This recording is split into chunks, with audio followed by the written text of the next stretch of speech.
Hello, this is Dr. Dheeraj Masapu. Welcome to my channel. A video which is shot in 1940. Okay. And it is related to anesthesia delivery services in 1940. That is almost like 60, 70 years back. See, anyway, so this is related to our profession. So whatever you're seeing now, we should all be thankful that we're born in the era of good anesthesia.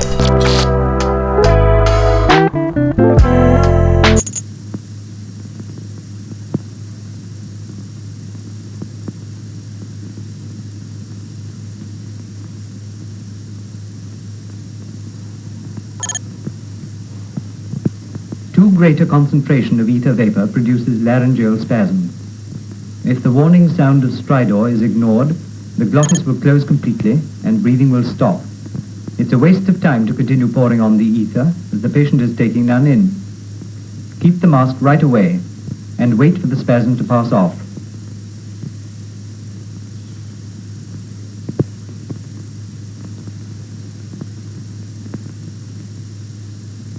If he becomes cyanosed, watch his pulse.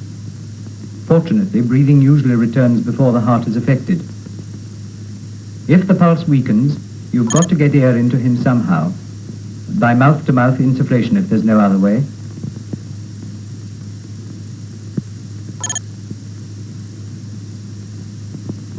When the stridor's gone, you can continue cautiously with the ether. Here I would like to react first before you. What I'm thinking is, this is not shot as a, this is not shot on an actor or somebody. It's a real patient. How I'm telling is, you can see in some of the scenes that inserting a lot of instruments inside and putting gauze with an Magel's forceps inside and trying to remove the secretions. All those you cannot do on acting person. Those can be only done if the patient is under anesthesia. So in that way, I can assume that all these people is a real scenario actually what's happening. This is not a video which is shot for a film or something. They're really shooting a video. And here what's happening is, I really appreciate the anesthetist attitude of being calm even during the spasm or anything. Usually some incident happens without our knowledge. Sometimes we react, we get little anxious and little tense, but he is very cool. He coolly got up, he just checked the pulse and he just did some airway manipulation and he's cool actually. Yeah. So these are my comments. Yeah. And other thing was, so you saw that word laryngospasm. What that means is you have your vocal cords in front of your entry point of your breathing tube called the trachea. So what happens if the vocal cords close completely, there's no air going in. And that is one of the dreaded complications for anesthetists even now. Usually it happens at the beginning of anesthesia or at the end of anesthesia. When you're removing that tube which I spoke about, when you remove the tube, there are always chances of spasm happening, either because of lighter plane of anesthesia or some secretion stimulating the thing. And it's very, but we have plans in place now how to break the the spasms, because it is emergency situation. But yeah, in this case, as you can see, they still, they did not put the plastic tube to protect the airway. And the other thing was, once a laryngospasm happening, he got up and checked the pulse. So nowadays, obviously, before we start anesthesia itself, we connect all monitors, right? We have real-time monitors with oxygen, your blood pressure, your heart rate, BP, and obviously more advanced neuro anesthesia, there's a lot of monitoring required. So here he coolly got up and felt the pulse. Yeah, so that is absolute no-no, but yeah, those days they used to get away with it. That's a scary bit for me, yeah. One thing I would like to add here, see, if you see this scenario, there is no oxygen supplementation being given. Yeah. So patient is just being maintained on room air. And it is very tough to maintain oxygen levels if something happens on room air. That is one thing I'm noticing, that in that level the safety aspect is very high now. Yeah. So even after in the 60s, 70s, the early forms of anesthesia, the blood pressure was manually controlled by the anesthetist. So every 5 minutes he had to control it. His hand was always on the pulse because we didn't have pulse oximeter, right? So hand was always on the pulse. And this was in the 60s and 70s, sometimes late 80s also. Another thing was, there was no pulse oximeter, so we didn't know what the oxygen level was. So the anesthetist always used to look at the color of the nail beds or the color of the skin and the tongue. If that became blue, he knew the oxygen level was low, then he'll probably increase the oxygen. I mean, that's what I used to hear. There is no monitor on the patient.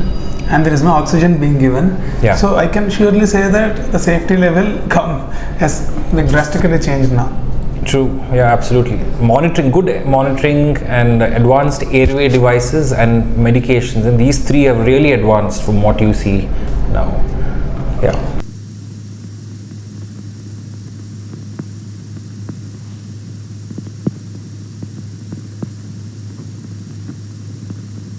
This patient is very deeply anesthetized, and the breathing is shallow and jerky. The pupils are widely dilated and do not react to light. This is the fourth stage of anesthesia. If the anesthetic is continued, she will soon stop breathing altogether. This is not a grave complication with ether unless she becomes cyanosed.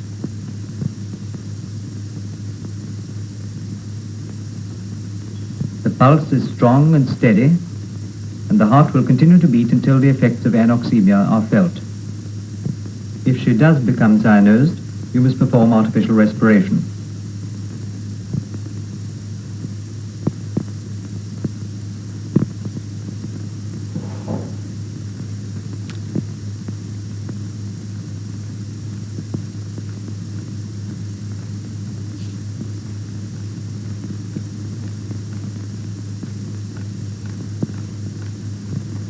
If it's available, you may give her oxygen with 5% carbon dioxide. Never in any circumstances give undiluted carbon dioxide. Patients have died of asphyxia in such cases.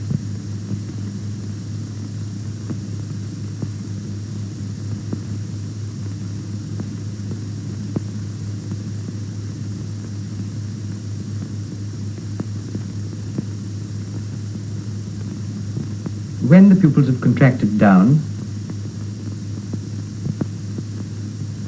and the breathing is again satisfactory, you can replace the mask. You will find very little ether sufficient to keep her adequately anesthetized. Here I would like to react. So here actually what's happening is it's an anesthetic overdose. So basically there are 4 stages of anesthesia. Stage 1 is awake, stage 2 is delirious phase, and stage 3 is where we keep the patients. That is called the surgical phase. In that again different planes are there. So we usually keep in plane 1 or plane 2. But if the patient goes to plane 4 of stage 3 or a stage 4, that is a medullary paralysis stage, that is where they stop breathing. That is what has happened here. And how they used to identify is by looking at the pupils. Pupillary mydriasis is seen, that means the pupils become dilated. If the pupils are dilated, that means anesthetic overdose has happened. Patient is very deep in anesthesia and breathing will be very shallow or absent. So what they have done is they try to get carbon dioxide, and carbon dioxide is a stimulant for respiration. So he has just put carbon dioxide like this so that the breathing is again activated. So that is what they have done, but now we don't do all those things. If the patient is not breathing, we'll just put an LMA Rigel and connect to ventilator, which will be available in the OT. And after 1 or 2 minutes, the patient's plane will come down and he'll start breathing on his own. That is my take. Yeah, that's true. The other point to note is they do not know how much ether has gone. Nowadays, because of advanced monitoring, we know exactly how much medication or gas is going, because on the monitor it shows what is the amount of the propofol with it, how much propofol has gone in. We know exactly how much has gone in, how much is there in the plasma level, how much is there in the lungs of the anesthesia gas. So we know a lot of information out there. So we know what is going in and what is coming out, and that's how we time the anesthesia, right? Some people have a misnomer that we give one medication and it lasts for 6 hours and then you come back into the OT and the patient is awake. We are there throughout with the patient till the beginning, till the end, until we shift out. It's a continuous ongoing process. We give a bit of medication, we put the patient under anesthesia state, and the continuous anesthesia is going in. However long the surgery lasts, we are continuously giving anesthesia. It's only when the surgeons are done, when we stop giving anesthesia either through the gas or through the IV line, the patient slowly wakes up within 5 to 10 minutes. So it's not one drug and we walk out anything. It's a continuous process and we are with the patient throughout. Either it's general anesthesia or local anesthesia or a block or a spinal anesthesia, we're there throughout. monitoring the vitals. So in this case, as you can see, they kept giving ether, so they're not sure. They go up to the point almost of overdose and then they come back, because by listening to the sound, respiratory arrest, patients on breathing, then they come down, and once the pupils constrict, they give more. So they're playing a very fine line, taking the patient towards the edge and slowly bringing them back. Something. Yeah. So, but what I seriously appreciate that is your clinical skills and judgment should be superior there. Yeah. Now, most of the things are seen in monitors, alarms, ventilators, technology, artificial intelligence, algorithms, graphs, and so many things are there. Yes. Those days there is nothing. Yeah. So these people, or whatever, the guys who are administering anesthesia those days are just relying on the clinical skills. So clinically they must be very good compared to. Yeah, I mean, they listen to the breath sounds. And artificial respiration is interesting. I don't know, was he doing CPR or was he squeezing the diaphragm up? Because yes, squeezing the diaphragm. Squeezing the diaphragm up, right? It almost looked like CPR, which is different what you see for resuscitation. CPR is to create just compress the heart to pump the blood. Yeah. This is more like he's trying to press here, so to create an inspiratory kind of a phase to the lungs, I think so. Interesting, but no one ever does that now. That's We not don't do all those artificial things now. respiration. So if patient is not breathing, we'll just intubate them and give positive pressure with an ambu or connect to ventilator. Or simple thing, in OT usually we put LMA or IGEL and the patient is very deep and connect to ventilator. That's what we do. Yeah, so basically inside the operation theatre under general anesthesia, the patient's heart rate, blood pressure, the oxygen level, the breathing, everything is controlled by the anesthetist. It is a very controlled, calm affair. So we are actually sometimes called perioperative physicians, because during that point of surgery inside the operation theatre, when the surgeon is doing an operation, he's focused either on the bowels, if orthopedician is just focused on the bones, specialty. But as anesthetist behind that curtain, when we are inside the operation theatre, we are, for that brief moment of time, we are that patient's cardiologist, pulmonologist, endocrinologist, we are the respiratory physicians, because we're controlling everything. We are the nephrologist because we control the urine output. So as anesthetists, you need to be aware of everything, how your body works, your physiology, interaction of your physiology to the pharmacology, and every system of the body we need to be aware of. Yeah. Right? So we are multi-specialty for the brief period of time, and that's the challenging bit, and that's probably the fun bit in medicine, because we get to practice everything in that brief period of time. That's what I like about anesthesia. If you do with passion and love, anesthesia is a superb branch. True, and world over, we have anesthesia, so it's mainly anesthesia now, also branched into critical care medicine. Most of the ICU doctors in the world are anesthetists. Most of the critical care emergency are anesthetists, and like me, most anesthetists are pain physicians. So we're really branching out very much, and especially COVID times, if you see, because anesthesia was a huge demand, because most of the ICU doctors itself are anesthesia background, and plus because of the shortage, most of the anesthesia team like us, we're deployed back into the ICU, because we manage the airway, we know about ventilators, about anesthesia drugs, so that's why most of the anesthetists were deployed into the ICU. Yes, and I am doing neuro monitoring. Actually, anesthesiologists, they don't do, they just support the neuro monitoring technician or electrophysiologist to do, but because of my interest in that, I started doing the neuro monitoring, and I'm even getting certified this year to do the neuro monitoring in the intraoperative period for all the brain surgeries and spinal cord surgeries. So this is a new sideline branching I'm beginning to do. Maybe in future some more anesthetists also will start doing this kind of a thing. Excellent.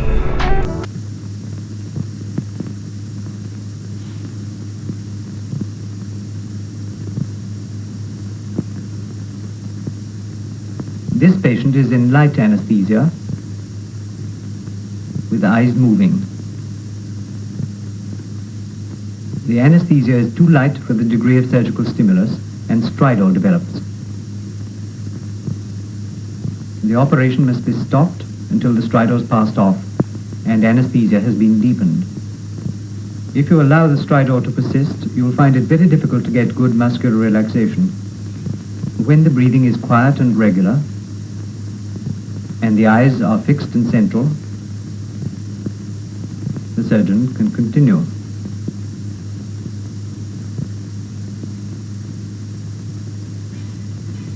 Here actually what happened is patient developed stridor.